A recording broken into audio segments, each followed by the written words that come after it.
Earnest Justin कहते हैं, जंगल ही हमारा सुपरमार्केट है। हमें इन द्वीपों पर मौजूद जंगलों से लगभग हर चीज मिलती है। इसी से हमारा गुजारा चलता है। श्री जस्टिन एक मानव विज्ञानी भारत के पूर्वी तट पर स्थित अंडमान और निकोबार द्वीप समूह में पले बढ़े हैं।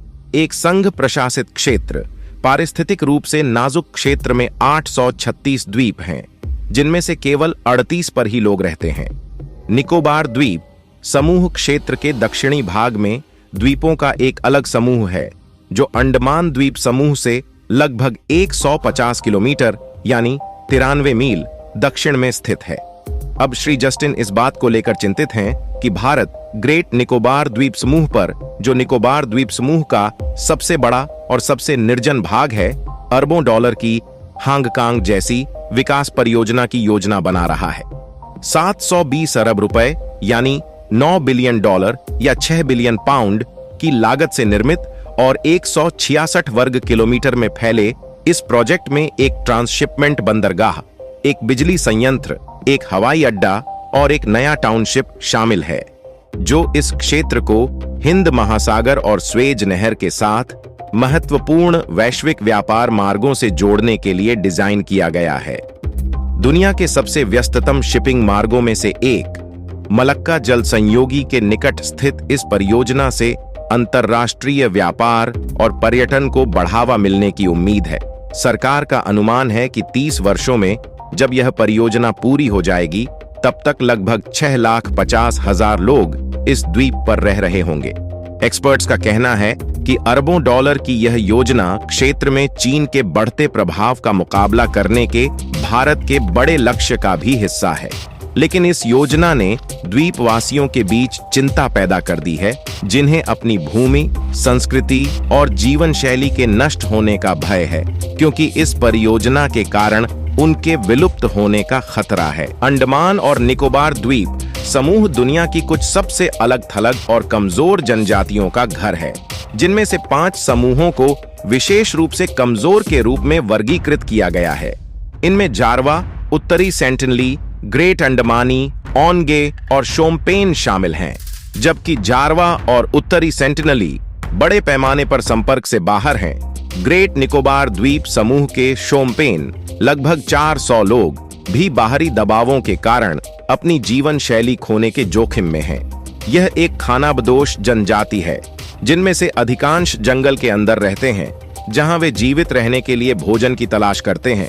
उनकी संस्कृति के बारे में ज्यादा जानकारी नहीं है, क्योंकि उनमें से बहुत कम लोगों का कभी बाहरी दुनिया से संपर्क रहा है। श्री जस्टिन, जो 1985 से इस द्वीप का दस्तावेजीकरण कर रहे हैं, कहते हैं, यह क्षति उनके लिए विशेष रूप से बड़ी और दर्दनाक होगी। बाहरी दुनिया में हम जिसे भी विकास कहते हैं, उसमें उनकी कोई दिलचस्पी नहीं है। उनका अपना पारंपरिक जीवन है। पर्यावरणविदों का कहना है कि इस परियोजना की पर्यावरणीय लागत भी बहुत अधिक है।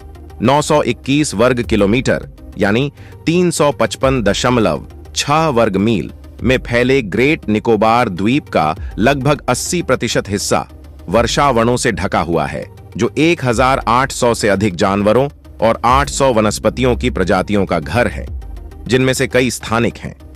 संघीय पर्यावरण मंत्रालय ने कहा है कि परियोजना के लिए द्वीप के कुल क्षेत्रफल का केवल 130 वर्ग किलोमीटर या 14% हिस्सा ही साफ किया जाएगा, लेकिन फिर भी यह लगभग 9,64,000 पेड़ हैं। एक्सपर्ट्स ने चेतावनी दी है कि वास्तविक संख्या इससे कहीं ज्यादा हो सकती है। पारिस्थितिकीविद माधव गाडगिल कहते हैं, सरकार हमेशा दावा करती है कि जंगल का केवल एक हिस्सा ही साफ किया जाएगा, लेकिन आप जो बुनियादी ढांचा बना रहे हैं, उससे प्रदूषण बढ़ेगा, जिसका असर पूरे प्राकृतिक आवास पर पड़ेगा। पर्यावरण मंत्रालय ने टिप्पणी के लिए बीबीसी के अनुरोध का जवाब नहीं दिया, लेकिन पर्यावरण मंत्री भूपेंद्र यादव ने अगस्त में कहा था कि परियोजना से आदिवासियों को परेशान या विस्थापित नहीं किया जाएगा और इसे पर्यावरणीय जांच की कठोरता और परिणामी सुरक्षा उपायों को शामिल करने के बाद पर्यावरणीय मंजूरी मिली है। फिर भी हर कोई इससे सहमत नहीं है। इस वर्ष की शुरुआत में सामाजिक विज्ञान के विभिन्न क्षेत्रों के 39 अंतर्राष्ट्रीय विशेषज्ञों ने चेतावनी दी थी कि विकास परियोजना शोम्पेन के लिए मौत की सजा होगी, क्योंकि यह उनके आवास को नष्ट कर देगी। यह डर श्री जस्टिन को भी सताता है। वे कहते हैं, शोम्पेन लोगों के पास औद्योगिक दुनिया में जीवित रहने के लिए न तो ज्ञान है और न ही साधन। उन्हें चिंता है कि इस समूह का भी वही हश्र हो सकता है जो निकोबारी लोगों का हुआ था, जो इस द्वीप का सबसे बड़ा जनजातीय समूह है, जिसे 2004 में विस्थापन का सामना करना पड़ा था, जब हिंद महासागर में आई भीषण सुनामी ने उनके गांवों को नष्ट कर दिया था। वर्षों से सरकार ने लोगों को दूसरे क्षेत्र में बसाने के प्रयास किए हैं, लेकिन इसके लिए भी उन्हें बड़ी कीमत चुकानी पड़ी है। श्री जस्टिन कहते हैं, यहाँ के ज्यादातर निकोबारी अब मजदूरी करते हैं और अपनी पुश्तैनी जमीन के बजाय बस्तियों में रहते हैं।